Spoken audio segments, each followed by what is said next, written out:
En esta semana, la opinión pública nacional se divide en dos bandos, los que hablan de migración y los que hablan de migración. Los dos bandos son el mismo bando, es la misma discusión, es la misma problemática, pero hay que hablarlo de un modo responsable.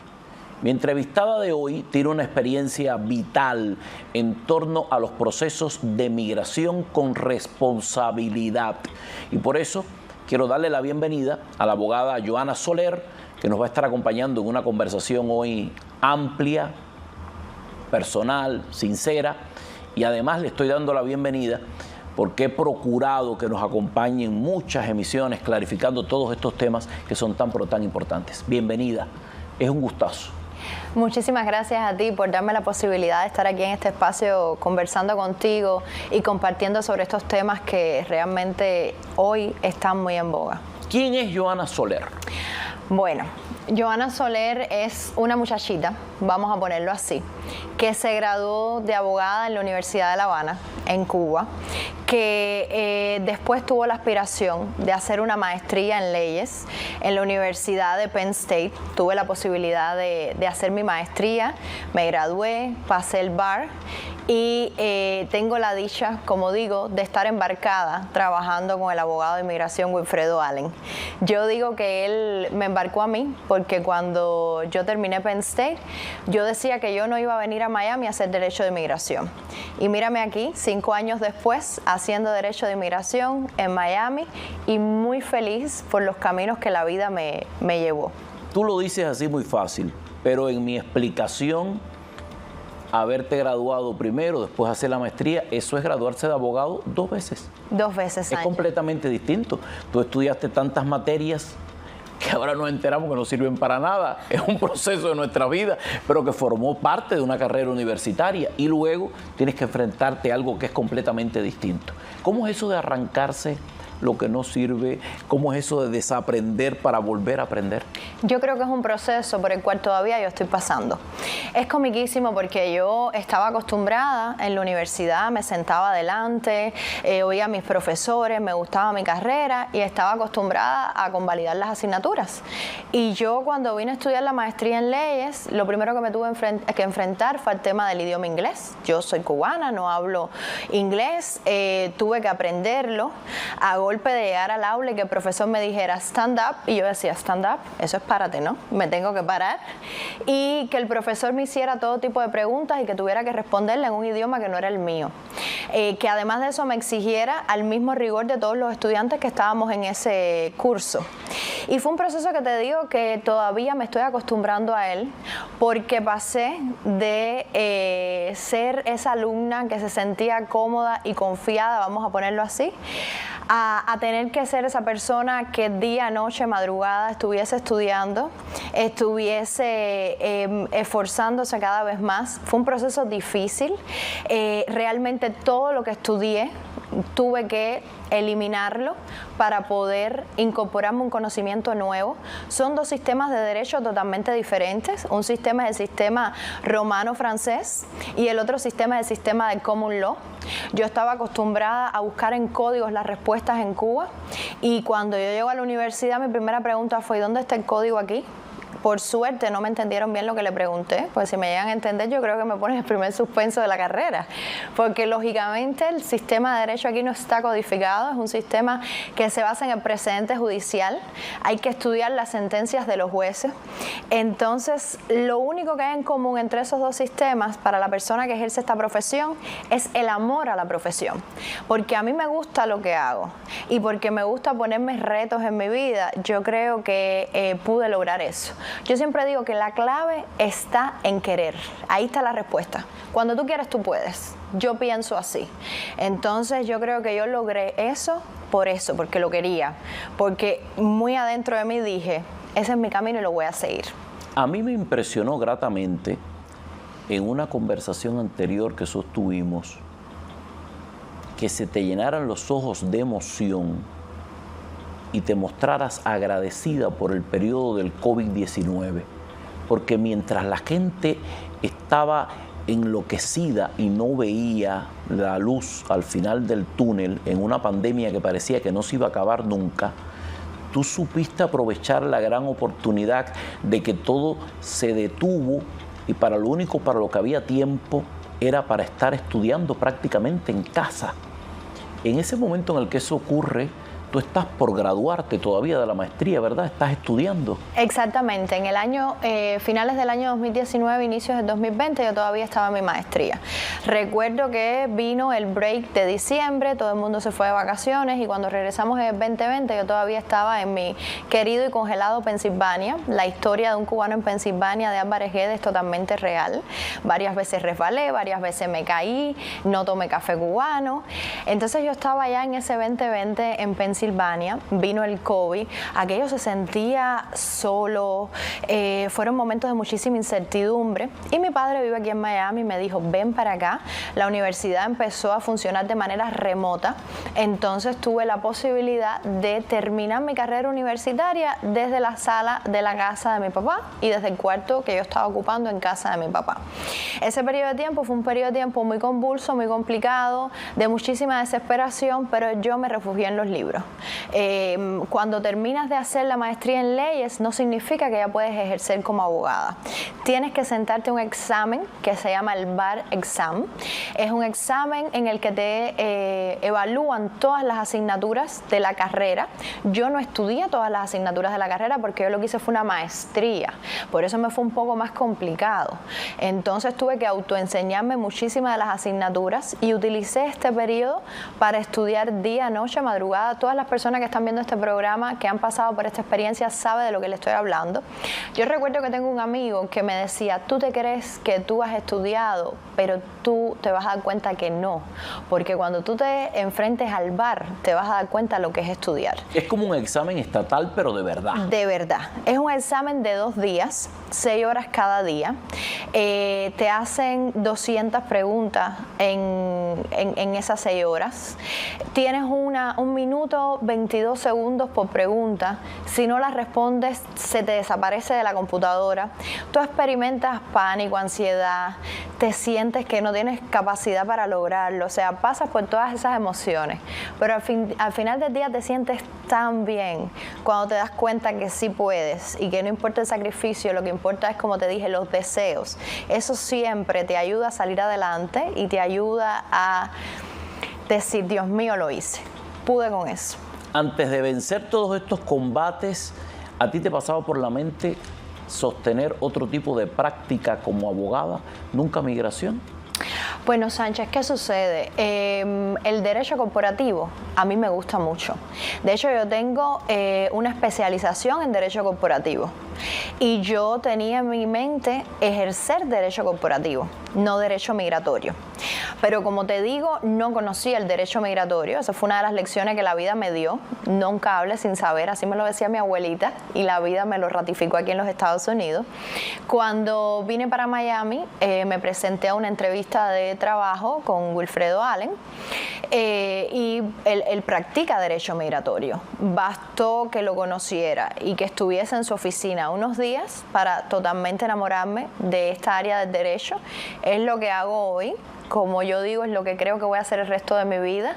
Y en esta y en todas las vidas, si yo vuelvo a nacer, yo soy abogada de derecho de migración. ¿Derecho migratorio? Sí, sí. ¿Está en buenas manos ese derecho en los Estados Unidos?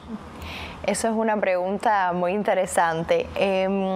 Mira, no hay respuestas exactas a esa pregunta, a mi punto de vista. Yo creo que no todo es blanco ni es negro. Los abogados de derecho de inmigración, creo que te lo comentaba anteriormente, tenemos una tarea bien complicada. ¿Por qué? Porque lo primero que tenemos que hacer es educar al cliente. El cliente llega a los Estados Unidos desinformado y llega creyendo que los notarios son abogados. Eso es un error. Los notarios en los Estados Unidos no son abogados. Los abogados tienen que estudiar una escuela de leyes, pasar un bar, titularse. Los notarios no. Entonces se informan con notarios, se informan con familiares, se informan con amigos y consideran que la información que tienen es válida y es correcta. Y empiezan a tomar decisiones y encauzar procesos migratorios basados en lo que el primo, en lo que el amigo le sugirió, en lo que el amigo del amigo le dijo, y no toman en cuenta la experiencia del abogado de inmigración. Entonces, el primer punto es educar a un cliente. Cuando un cliente llega a mí, yo lo primero que le pregunto es, bueno, ¿por qué usted quiere verme a mí? Y se quedan así como pensando, pero esta abogada, ¿qué pregunta tan rara me está haciendo? Y le digo, la pregunta es, porque si usted quiere verme a mí porque usted quiere un consejo legal, ya nosotros tenemos un camino avanzado. Pero si usted quiere verme a mí porque lo que usted quiere es contrastar la opinión que usted tiene dada por un amigo con respecto a lo que yo le voy a decir, yo no le voy a hacer a usted perder su tiempo ni voy a perder el mío. Eso es lo primero. Eso es respecto al tema de los abogados. Ahora, respecto al tema de las políticas migratorias, son muy cambiantes, son políticas migratorias que están determinadas por el gobierno que estén en el poder. Sabemos que cuando la administración Biden estaba en el poder en los Estados Unidos, había una política migratoria totalmente diferente a la política migratoria que se está implementando en los pocos días que lleva el presidente Trump. Entonces, a mi juicio, el derecho migratorio, como todos los derechos, es un derecho muy cambiante, matizado por la administración que esté al poder. Tiene muchas cosas buenas. Realmente yo estoy a favor de una inmigración organizada a los Estados Unidos. En ningún país del mundo hay una inmigración de manera desorganizada. Y es un privilegio estar en los Estados Unidos, es algo que hemos conversado en otras ocasiones. Que le permitan a un delincuente entrar en los Estados Unidos, yo creo que es algo que no se debe permitir. Que le permitan a una persona que ha estado abiertamente en contra del régimen de los Estados Unidos, tampoco es algo que se puede permitir.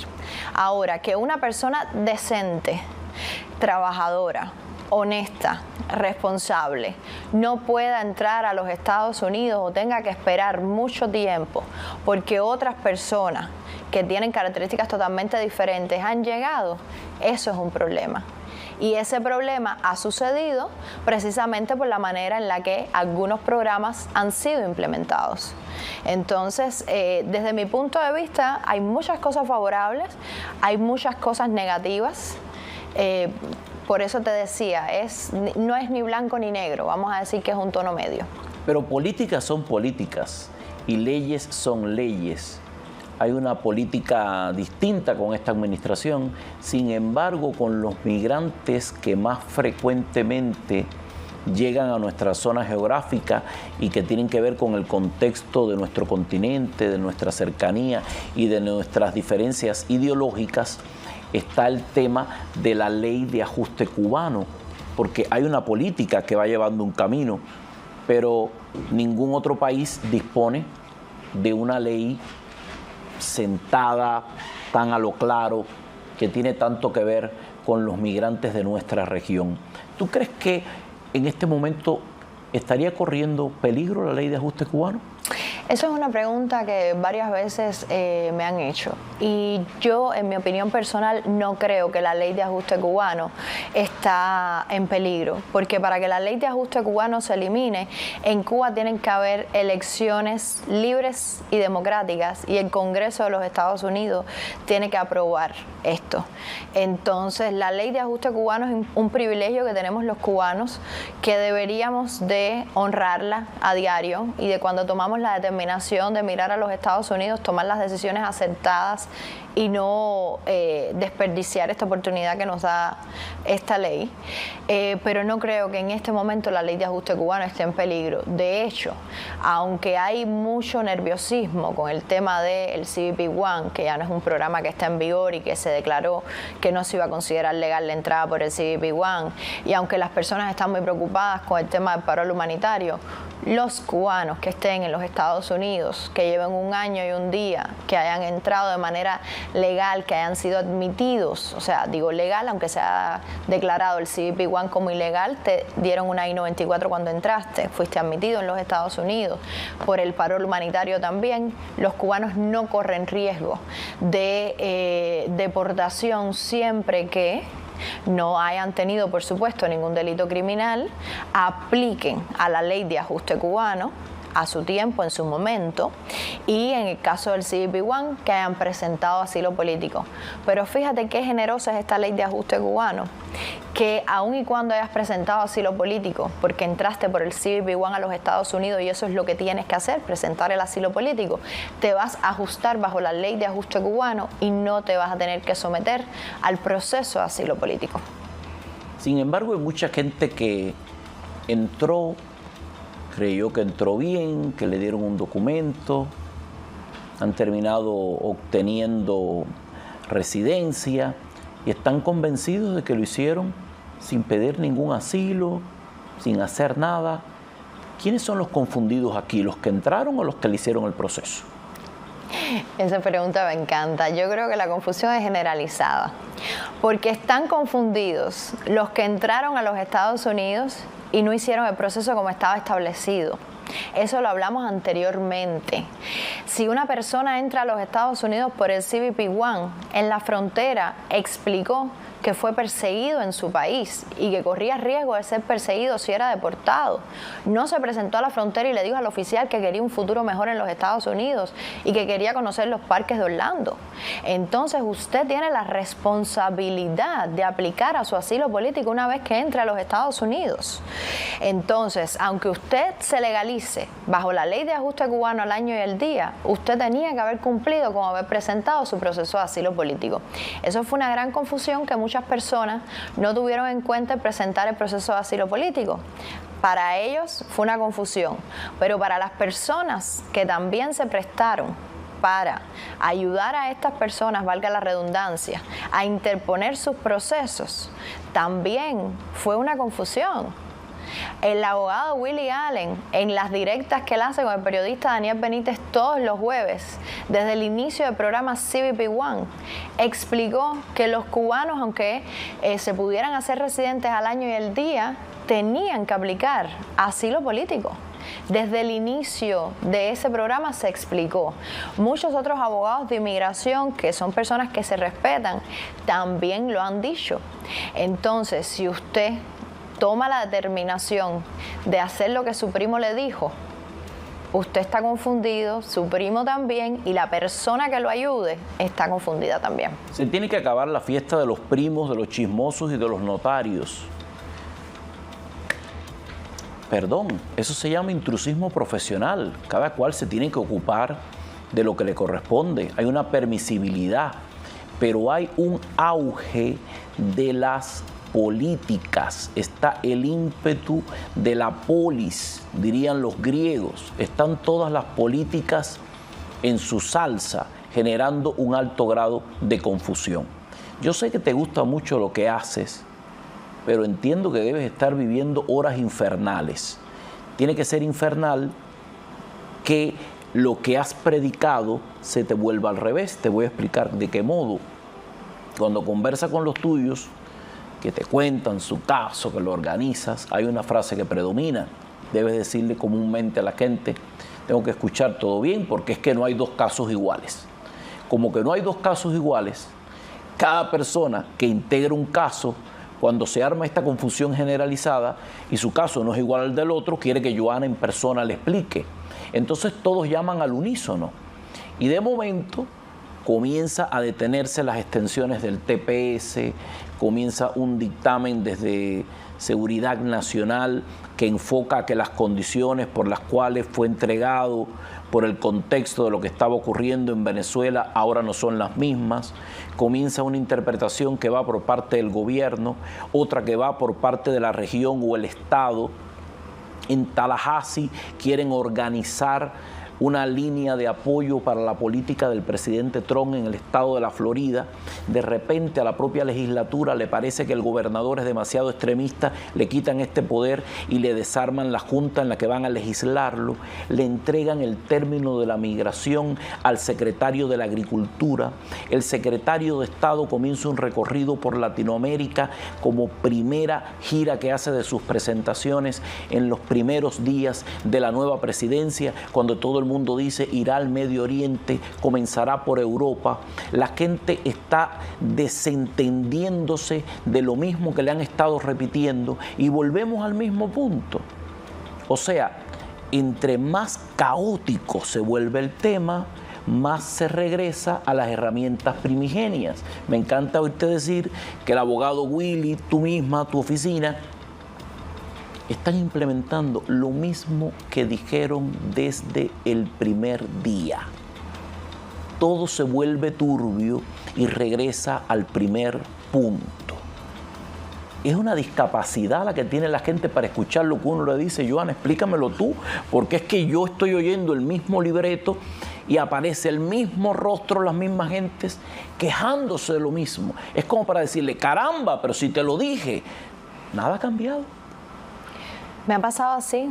Me han llamado clientes que han tenido consultas conmigo telefónicas 8 meses atrás y me han dicho, abogada, quiero contratar ahora porque tal cual usted me dijo hace 8 meses, yo tenía que haber presentado mi asilo político.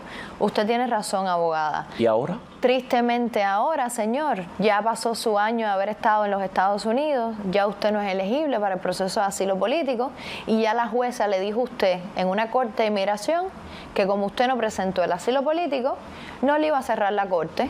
Qué buena suerte con el tema de la residencia bajo la ley de ajuste cubano. Ahora Joana no puede hacer nada. En algunos casos sí se ha podido hacer, gracias a Dios, pero en otros no. Y no ha sido por falta de asesoría, es que, como te decía, lo primero que yo necesito cuando un cliente se sienta delante de mí es que quiera escuchar lo que le estoy diciendo y que confíe en mí. La relación con el abogado, con el médico, con el periodista, es una relación de confianza. Nosotros vamos a ser capaces de ayudar a la persona en la medida en la que la persona confía en nosotros.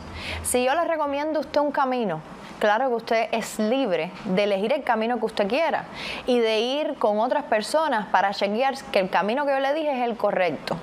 Pero si esa otra persona tiene un criterio diferente al mío y usted lo que quiere hacer es contrastar el criterio mío, el de la otra persona y el de la otra persona, señor, yo no lo voy a poder ayudar.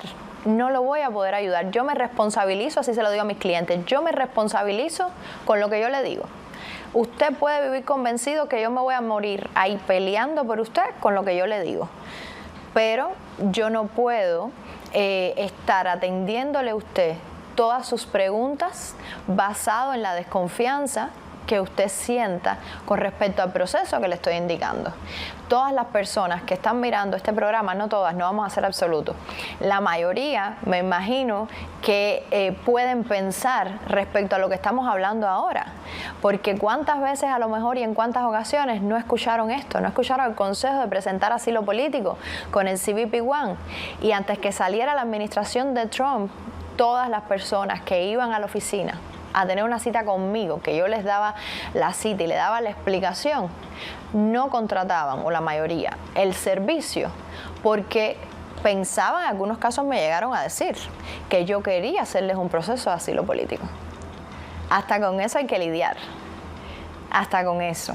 Lo que sucede es que también, gracias a Dios, hay personas muy buenas, muy nobles, muy agradecidas, personas que la vida las ha premiado por su buen comportamiento en los Estados Unidos y me ha dado la posibilidad de ser la abogada que las ayude a legalizarse.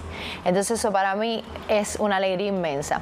Yo, como puse en mi página web, yo soy inmigrante, mi madre es inmigrante, tengo un perrito que también emigró.